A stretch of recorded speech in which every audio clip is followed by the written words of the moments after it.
پتروس که حواری عیسی مسیح است به غریبانی که در ولایت‌های پونتوس، غلاطیه، کپادوکیا، آسیا و بیتونیا پراکنده می باشند و موافق تعیینات پیشکی خدای پدر با تقدیس روح برای اطاعت و پاشیدن خون عیسی مسیح انتخاب شدند.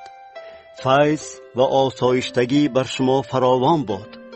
مبارک است خدا و پدر خداوند ما عیسی مسیح که با مرحمت بزرگ خود به وسیله احیای عیسی مسیح از مردگان ما را از نو به وجود آورد برای امید زنده، برای میراث بی‌فنا، پاک و پژمرده نشونده که در آسمان برای شما محفوظ است، که با قوت خدا و واسطه ایمان نگاه داشته می شود برای نجاتی که مهیا شده است تا که در زمان آخر به ظهور آید.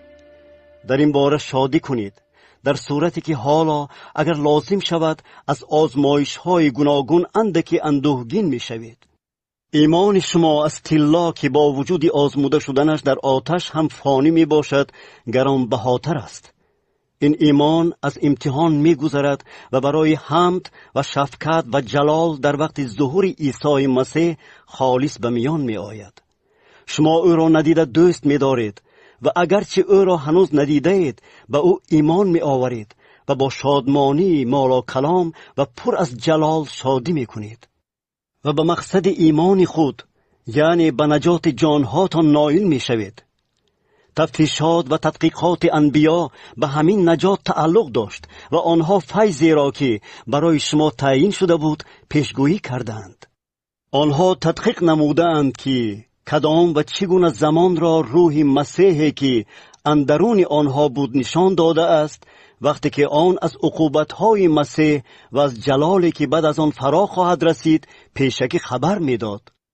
به آنها آشکار شده بود که نه به خودشان بلکه به ما خدمت کردند در خصوص آنچه حالا به شما موعظه شده است و واسطه آنهایی که با روح القدس از آسمان فرستاده شده به شما بشارت دادند، یعنی آنچه که فرشتگان می‌خواهند اندرونش نظر اندازند.